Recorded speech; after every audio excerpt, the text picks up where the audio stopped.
Picture this. June 28, 1914. Archduke Franz Ferdinand's motorcade rolls through Sarajevo. A wrong turn. A 19-year-old assassin steps forward. To bullets. And supposedly.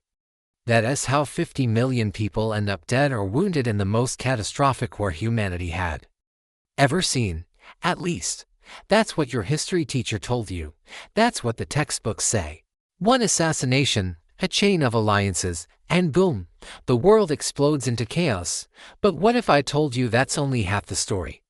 What if the real trigger wasn't a Serbian nationalist with a pistol, but a handful of men in three-piece suits, sitting in mahogany-paneled offices in London, Paris, and New York?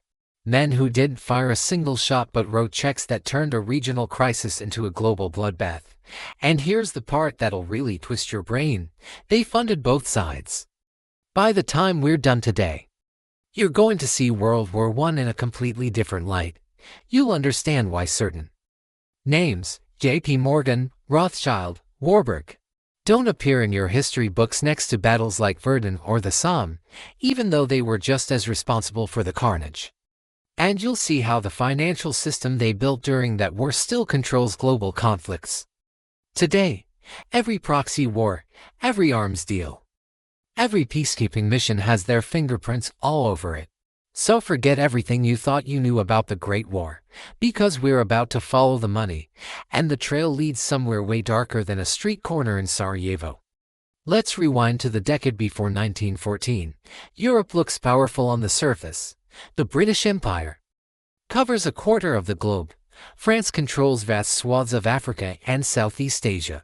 Germany's industrial output is exploding, challenging Britain's economic dominance.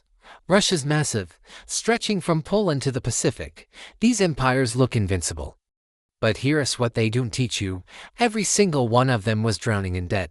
See, building empires isn't cheap.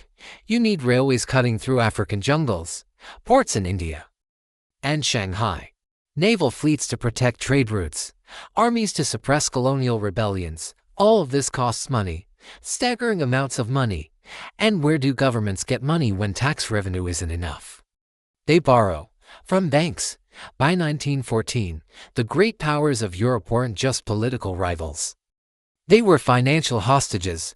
Britain owed billions in bonds, much of it held by banking dynasties like the Rothschilds and Barings. France had borrowed heavily to fund its colonial adventures in North Africa and Indochina. The French government was so indebted to private banks that it essentially outsourced its financial policy to institutions like Credit Lyonnais. Germany felt the squeeze most acutely. Unified only in 1871, they were the newcomers to the imperial game. They watched Britain and France carve up Africa and Asia, and they wanted their peace, but expansion required capital. Massive capital. German banks like Deutsche Bank and the Reichsbank loaned billions to fund the Kaiser's naval buildup, his colonial grabs in Africa, his railway projects stretching toward the Middle East. By 1913, Germany's external debt had ballooned to 20 billion marks.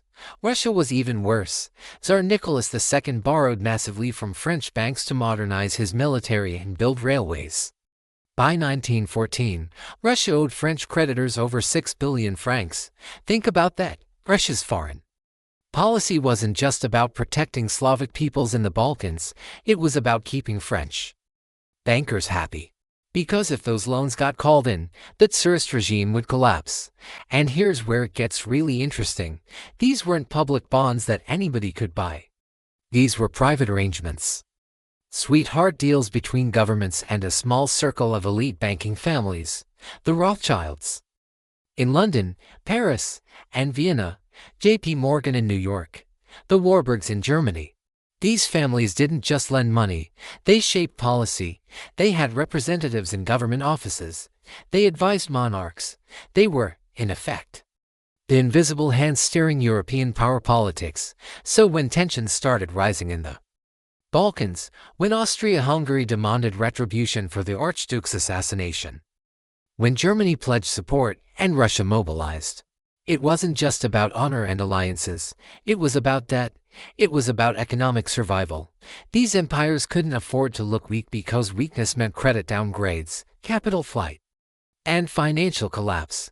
The powder keg wasn't just nationalism and militarism, it was a debt bomb. And the banks were holding the fuse. Now, let's talk about the mechanism that made war inevitable, the gold standard. This is going to sound like boring economic theory, but stay with me. Because this is the weapon that turned a diplomatic crisis into total war. Since the 1870s, all the major powers had tied their currencies to gold: one British pound, one German mark, one French franc. They were all backed by a fixed amount of gold sitting in a vault somewhere. The idea was that this would create stability, make trade predictable, keep inflation in check. And for a while, it worked. International trade flourished, investments flowed across borders, the global economy became integrated in ways that seemed impossible just decades earlier. But the gold standard had a fatal flaw: gold is finite. When a country runs a trade deficit, gold flows out. When there's a financial panic, investors demand gold, and reserves drain. And when reserves drop to low, the entire monetary system can collapse.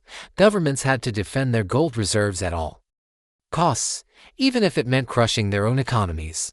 Britain understood this better than anyone. They held about 40% of the world's gold reserves in 1914, mostly because they controlled the gold mines of South Africa and Australia. This gave them enormous leverage.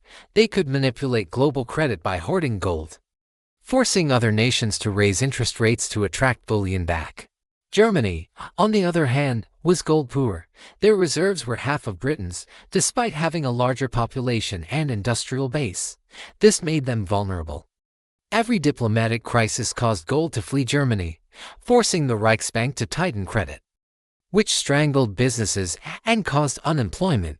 And here's the kicker: the banks loved this system, because when gold flowed out and credit tightened, governments came begging for loans, and the banks charged premium interest rates, secured against future tax revenues or colonial assets.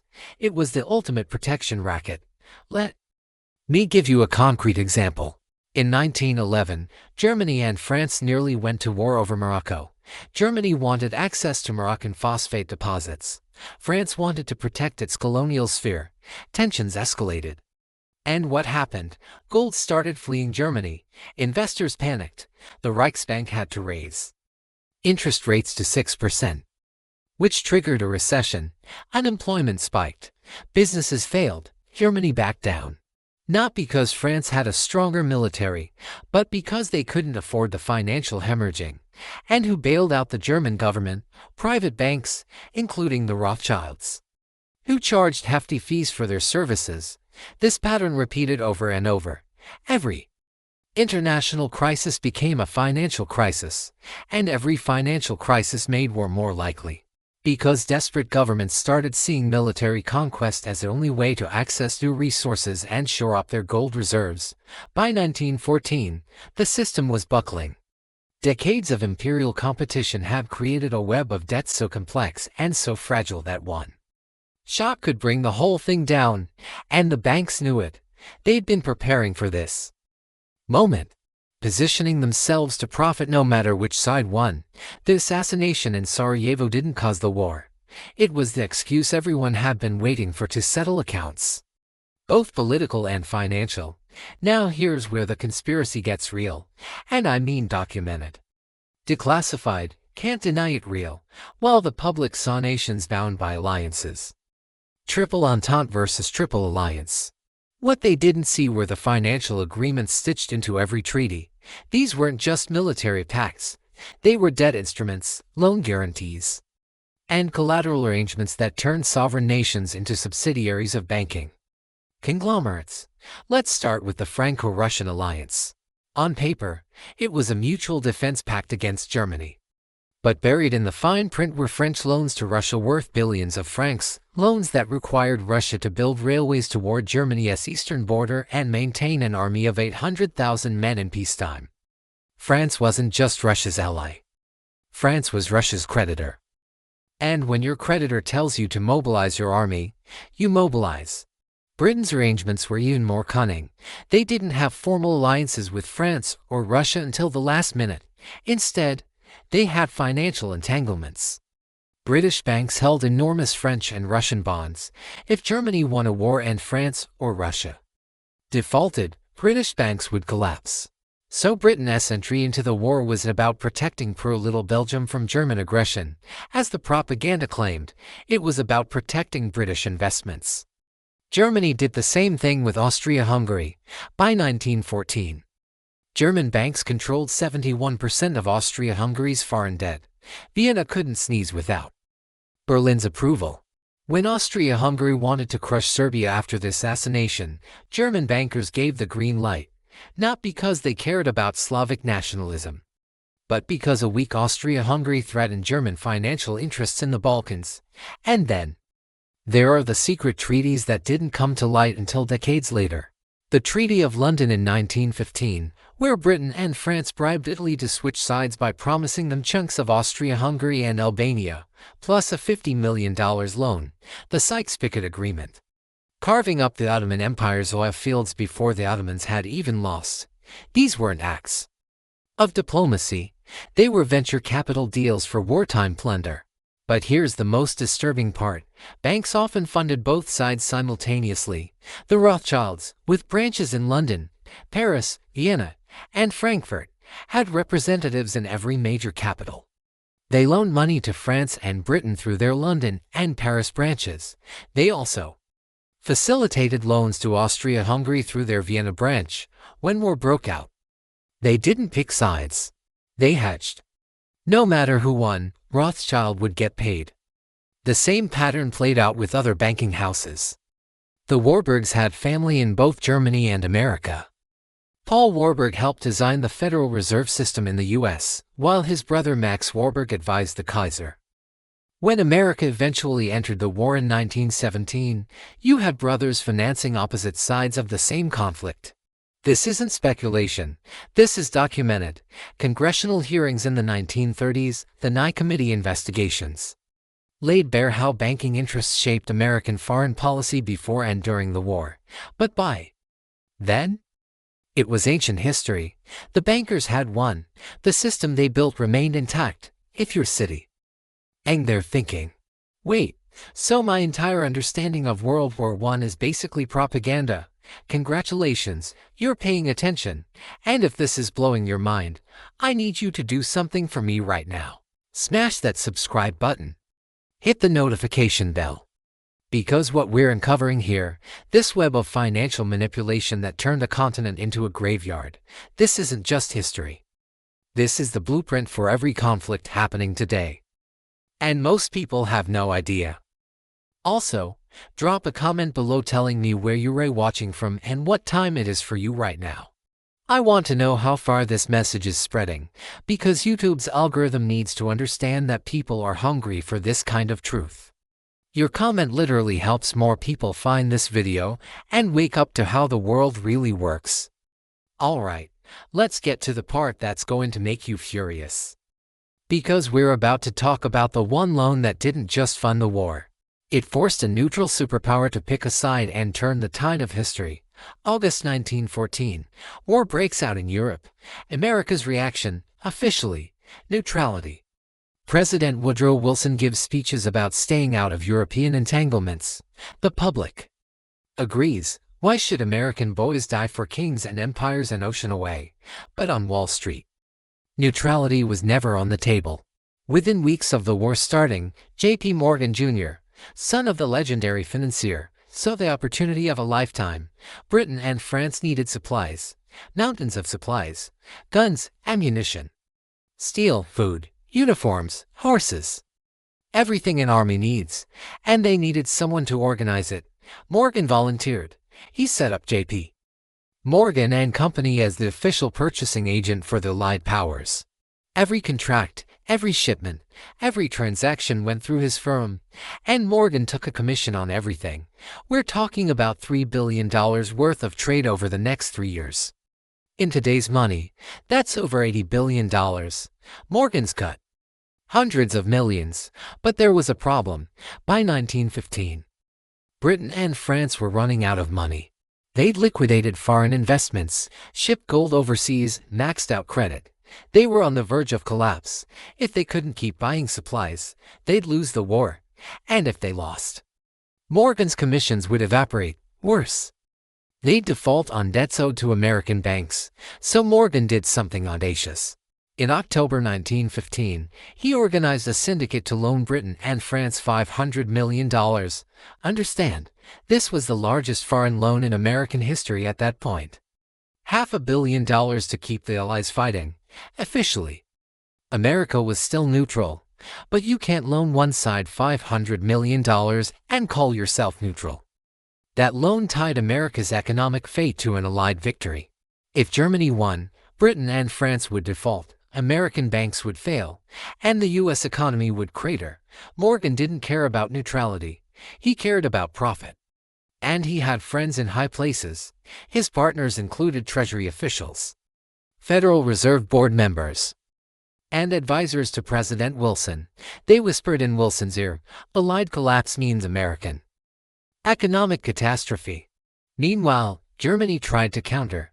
They smuggled gold to fund sabotage operations in American factories. They ran propaganda campaigns warning Americans about British imperialism. They even offered to negotiate peace terms favorable to the U.S., but it was too late. The money had spoken. By 1917, they always owed American banks over $2.3 billion. Britain was borrowing $75 million a week just to stay afloat. Russia, already tottering on the edge of revolution, was propped up by French loans that were, in turn, backed by American credit. The entire financial house of cards depended on Germany losing. And then Germany made a catastrophic miscalculation. They announced unrestricted submarine warfare, hoping to starve Britain into submission. It backfired. American ships got sunk, public opinion shifted, and Wilson, who'd campaigned for re-election in 1916 on the slogan "He kept us out of war," asked Congress to declare war in April 1917. Was it about democracy, about making the world safe? Or was it about protecting J.P. Morgan's balance sheet? Congressional investigators later grilled Morgan about this. His testimony was chilling. He admitted that American entry into the war was necessary to protect American financial interests, not American lives, not American values, American investments. 4 million American men got drafted. 116,000 of them died. Hundreds of thousands more came home, maimed, gassed, shell-shocked, and it was all to make sure bankers got paid. Let that sink in. November 11, 1918, the guns fall silent, 16 million dead, 20 million wounded, empires collapsed, maps redrawn, and everyone says, never again, except the banks didn't lose. They won. The Treaty of Versailles imposed crushing reparations on Germany, 132 billion gold marks. An amount so absurd it would take Germany 70 years to pay. Who was going to administer these payments? International banks. Who would loan Germany money so it could make reparation payments to France and Britain? American banks. Who would collect interest on all this debt? J.P. Morgan, National City Bank. The same players who'd financed the war. It was a perfect closed loop. Germany borrows from American banks to pay reparations to France and Britain. France and Britain use that money to repay their war debts to America. American banks collect fees at every stage. And when Germany inevitably defaults, which they did in the early 1930s, it triggers a global depression that conveniently consolidates even more power in the hands of the same banking elite. And here's the tragedy. The people who actually fought the war got nothing. Veterans came home to unemployment and breadlines. Soldiers who'd been promised land and pensions found themselves forgotten. Governments that had mobilized entire populations for total war suddenly had no money for hospitals or schools. But the banks, they were flush. Morgan's firm emerged from the war as one of the most powerful financial institutions on the planet. The Rothschilds, despite losses in Austria and Germany, maintained their grip on international finance through their London and Paris branches. The Federal Reserve, created in 1913 with heavy input from banking interests, became the model for central banks worldwide. The system they built during World War I, fiat currency backed by government debt, central banks controlling money supply, international financial institutions managing global credit. That system is still running today.